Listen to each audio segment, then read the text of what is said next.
Hi hello ನಮಸ್ಕಾರ. ಚಾನಲ್ಗೆ ಸ್ವಾಗತ. ಚಾನಲನ್ನು ಸಬ್ಸ್ಕ್ರೈಬ್ ಮಾಡದೆ ನೋಡ್ತಿರೋರಲ್ಲಿ ಒಂದು request, please subscribe, like, share and comment ಮಾಡಿ. ಮ್ಯಾನಿಫೆಸ್ಟೇಷನ್ ಸೀರೀಸ್ನಲ್ಲಿ ಇವತ್ತು ನಮ್ಮ ವೈಬ್ರೇಷನ್ ಮತ್ತು ನಮ್ಮ ಫ್ರೀಕ್ವೆನ್ಸಿಯನ್ನು ಬ್ರಹ್ಮಾಂಡದ ಎನರ್ಜಿ ಜೊತೆ ಅಲೈನ್ ಮಾಡ್ಕೋಬೇಕು ಅಂತ ನಿನ್ನೆ ವಿಡಿಯೋದಲ್ಲಿ ಹೇಳಿದ್ದೆ. ಅದನ್ನು ಹೇಗೆ ನಾವು ಮಾಡ್ತಾ ಹೋಗಬೇಕು ಅಂತ ಇವತ್ತಿನ ವಿಡಿಯೋದಲ್ಲಿ ಹೇಳ್ತಾ ಹೋಗ್ತೀನಿ. ಇವತ್ತಿನ ವಿಡಿಯೋದಲ್ಲಿ ಒಂದು 6 ಮೇನ್ ಪಾಯಿಂಟ್ಸನ್ನು ಹೇಳ್ಕೊಡ್ತೀನಿ, ಯಾವ ಥರ ಅಂಥೇಳಿ 6 ಮೇನ್ ಪಾಯಿಂಟ್ಸನ್ನು ಅದನ್ನು ಡೀಟೇಲಾಗಿ ಏನೇನು ಅಂಥೇಳಿ ನೋಡ್ತಾ ಹೋಗುವ. 1ನೇ ಪಾಯಿಂಟು ಗ್ರ್ಯಾಟಿಟ್ಯೂಡು, ಕೃತಜ್ಞತೆ ತೋರಿಸೋದು. 2ನೇ point clean and healthy food ತಿನ್ನೋದು. 3ನೇ ಪಾಯಿಂಟು ನೋ ಗಾಸಿಪ್ಪು.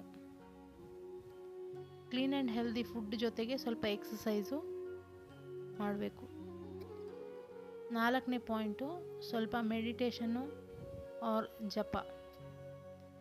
5ನೇ ಪಾಯಿಂಟು ಸ್ವಲ್ಪ ಹೊತ್ತು ನೇಚರ್ ಜೊತೆ ಕನೆಕ್ಟ್ ಆಗೋದು, ಸ್ವಲ್ಪ ಗಿಡ ಮರಗಳ ಸೌಂದರ್ಯ ನೋಡ್ತಾ ಆಸ್ವಾದಿಸ್ತಾ ಸುತ್ತಮುತ್ತ ಇರೋದನ್ನು ಗಮನಿಸೋದು.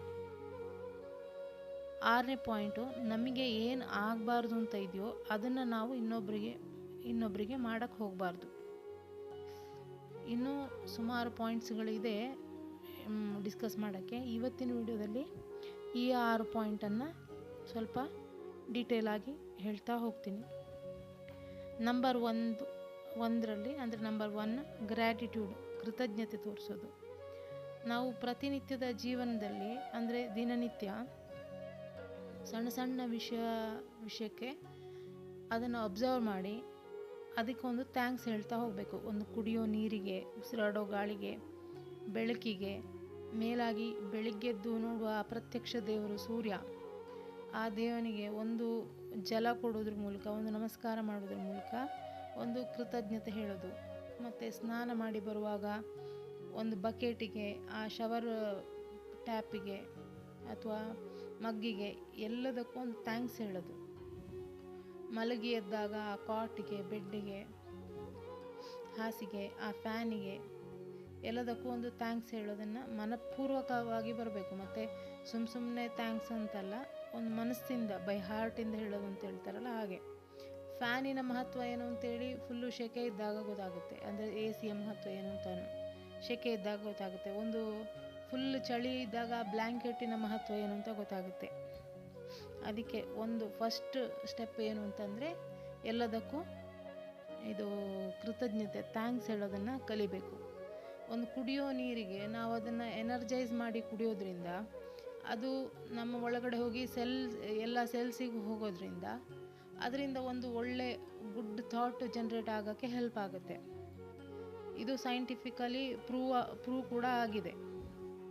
ಕುಡಿಯುವ ನೀರಿಗೆ ಯಾವ ಥರ ಇದು ಮಾಡ್ಕೋಬೇಕು ಅಂತೇಳಿ ಮುಂದೆ ಅದನ್ನೆಲ್ಲ ಹೇಳ್ಕೊಡ್ತೀನಿ ಯಾವ ಥರ ಅಂತೇಳಿ.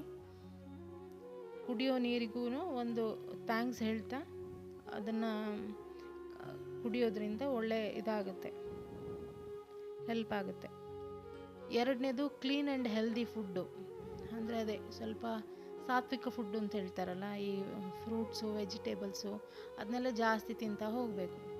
ಅದರಿಂದ ನಮ್ಮ ಗಟ್ಟಿಗೆ ಹೆಲ್ಪ್ ಆಗುತ್ತೆ. ಗಟ್ಟಿಗೆ ಅಂದರೆ ಜೀರ್ಣಕ್ರಿಯೆಗೆ ಹೆಲ್ಪ್ ಆಗುತ್ತೆ ತುಂಬ. ಅದರಿಂದ ನಮ್ಮ ಥಾಟ್ಸ್ ಮೇಲೇನೂ ಪರಿಣಾಮ ಬೀರುತ್ತೆ. ಅದೂ ಸೈಂಟಿಫಿಕಲಿ ಪ್ರೂವ್ ಆಗಿದೆ, ಗಟ್ಟಿಗೂ ಬ್ರೈನಿಗೂ ಸಂಬಂಧ ಇದೆ ಅಂತ. ಆ ಥರ ಕ್ಲೀನಾಗಿರೋ ಫುಡ್ಡನ್ನು ಸೇವನೆ ಮಾಡೋದ್ರಿಂದ ನಮ್ಮ ಅಂದರೆ ನಮ್ಮ ಥಾಟ್ ಮೇಲೂ ಅದು ಪರಿಣಾಮ ಬೀರುತ್ತೆ. ಮತ್ತು 3ನೇದು ನೋ ಗಾಸಿಪ್ಪು. ಗಾಸಿಪ್ ಮಾಡೋಕ್ಕೆ ಹೋಗಬಾರ್ದು. ಇನ್ನೊಬ್ಬರ ಜೀವನದಲ್ಲಿ ಅಥವಾ ಇನ್ನೊಬ್ಬರ ಬಗ್ಗೆ ಕಮೆಂಟ್ ಮಾಡೋದು, ಜಡ್ಜ್ ಮಾಡೋದು, ಅವ್ರು ಹಾಗೆ ಅವ್ರು ಹೀಗೆ ಸುಮ್ಮನೆ ಟೈಮ್ ವೇಸ್ಟ್ ಮಾಡೋದು, ಗಾಸಿಪ್ ಮಾಡಿಕೊಂಡು ಇದನ್ನೆಲ್ಲ ಮಾಡೋಕ್ಕೆ ಹೋಗಬಾರ್ದು. ಇದನ್ನು ಬಿಡಬೇಕು ಪೂರ್ತಿ. 4ನೇದು ಸ್ವಲ್ಪ ಮೆಡಿಟೇಷನ್ ಅಥವಾ ಜಪ. ಮೆಡಿಟೇಷನ್ ಯಾರಿಗಿಷ್ಟ ಇದೆಯೋ ಮೆಡಿಟೇಷನ್ ಮಾಡ್ಕೋಬೋದು, ಇಲ್ಲ ಜಪ ಮಾಡೋರು ಜಪ ಮಾಡ್ಕೋಬೋದು. ಮೆಡಿಟೇಷನ್ಗೆ ಕೂತ್ರೆ ಸಾಕು, ಅದ್ರ ಸುಮ್ಮನೆ ಕೂತ್ಕೊಳ್ಳೋದು ಅಷ್ಟೇ ಕೆಲಸ. ಅಂದರೆ ಸ್ಟಾರ್ಟಿಂಗಲ್ಲಿ ಸುಮ್ಮನೆ ಕೂತ್ಕೊಂಡ್ರೆ ಸಾಕು, ಅದಾಗಿ ಸ್ವಲ್ಪ ಸ್ವಲ್ಪ ಸ್ವಲ್ಪ ಸ್ವಲ್ಪ ಇಂಪ್ರೂವ್ ಆಗುತ್ತಾ ಅದು ಮೆಡಿಟೇಷನ್ಗೆ ಆಮೇಲೆ ಇದಾಗುತ್ತೆ. ಸುಮ್ಮನೆ ಕೂತ್ಕೊಳ್ಳೋದು ಕಲಿಬೇಕು ಫಸ್ಟು. ಆಮೇಲೆ ಜಪ, ನಿಮ್ಮ ಇಷ್ಟ ದೇವರು ಯಾರು ಇರ್ತಾರೋ ಅವರ ನಾಮ ಜಪ ಅಥವಾ ಯಾವುದಾದ್ರೂ ಒಂದು ನಿಮಗೆ ಗುರುಗಳಿಂದ ಇದು ಸಿಕ್ಕಿದರೆ ಅದನ್ನು ಮಾಡ್ಕೋಬೋದು. ಮತ್ತು ಸ್ವಲ್ಪ ಹೊತ್ತು ನೇಚರ್ ಜೊತೆ, ಈಗ ಮನೆ ಹತ್ತಿರ ಗಿಡ ಮರಗಳಿದ್ದರೆ ಅದರ ಹತ್ತಿರ ಓಡಾಡೋದು, ಅದರ ಹತ್ರ ಹೀಗೆ ಗಾಳಿ ಬರುವಾಗ ಅದರ ಎಲೆ ಅಲ್ಲಾಡಿದಾಗ ಒಂದು ಬರುವಂಥ ಸೌಂಡು, ಈ ಥರ ನಾವು ಅದೆಲ್ಲ ಮರ್ತು ಹೋಗ್ತೀವಿ. ಅಂದರೆ ಅದನ್ನೆಲ್ಲ ಅಬ್ಸರ್ವ್ ಮಾಡಿ ಆ ಥರ ಸ್ವಲ್ಪ ಹೊತ್ತು ನೇಚರನ್ಗೆ ಕನೆಕ್ಟ್ ಆಗೋ ಥರ ನಮ್ಮನ್ನು ನಾವು ಇದು ಮಾಡ್ಕೋಬೇಕು ಸ್ವಲ್ಪ. ಮತ್ತು 6ನೇ ಪಾಯಿಂಟ್ ಏನು ಅಂತಂದರೆ, ನಮಗೆ ಏನು ಆಗಬಾರ್ದು ಅಂತ ಇದೆಯೋ ಅದನ್ನ ಇನ್ನೊಬ್ಬರಿಗೆ ಮಾಡೋಕ್ಕೆ ಹೋಗಬಾರ್ದು ಅಂತಂದರೆ, ಈಗ ನಮಗೆ ನೋವು ಕೊಡಬಾರ್ದು, ನಮಗೆ ಯಾರು ಮೋಸ ಮಾಡಬಾರ್ದು, ಈ ಥರ ಎಲ್ಲ ನಮ್ಮ ಮನಸ್ಸಲ್ಲಿರುತ್ತೆ. ಅದನ್ನು ನಾವು ಇನ್ನೊಬ್ಬರಿಗೂ ಮಾಡೋಕ್ಕೆ ಹೋಗಬಾರ್ದು. ಇದೇ ಮೇನ್ ಥೀಮ್. ಅದನ್ನು ಈಗ ನಮಗೆ ಒಬ್ಬರು ಯಾರೋ ಮೋಸ ಮಾಡಿದ್ರೆ ನಮಗೆ ಬೇಜಾರಾಗುತ್ತೆ. ಅಂದರೆ ಅದನ್ನು ನಾವು ಕೂಡ ಇನ್ನೊಬ್ಬರಿಗೆ ಮಾಡೋಕ್ಕೆ ಹೋಗಬಾರ್ದು ಅಂತ ಅದರ ಅರ್ಥ. ಹೀಗೆ ಮತ್ತು ಮುಂದೆ ಕೆಲವೊಂದು ಪಾಯಿಂಟ್ಗಳನ್ನ ಹೇಳ್ತೀನಿ ಡೀಟೇಲಾಗಿ ಯಾವ ಥರ ಅಂತೇಳಿ. ಮತ್ತು ಮೆಡಿಟೇಷನ್ಗೆ ಕೂತಾಗ ಕೆಲವೊಬ್ಬರಿಗೆ ಥಾಟ್ಸ್ ಬರೋಕ್ಕೆ ಶುರುವಾಗುತ್ತೆ. ಅದೆಲ್ಲ ಬರ್ತಾ ಇರಲಿ, ತೊಂದರೆ ಇಲ್ಲ. ಬಂದ್ರೇನು ಮತ್ತು ಸ್ಲೋಲಿ ಅದು ಸ್ಟಾಪ್ ಆಗುತ್ತೆ. ಹಾಗೆ ಮೆಡಿಟೇಷನ್ಗೆ ಕೂತ್ಕೊಳ್ಳೋಕ್ಕೆ ನಿಮಗೆ ರೂಢಿ ಆಗುತ್ತೆ.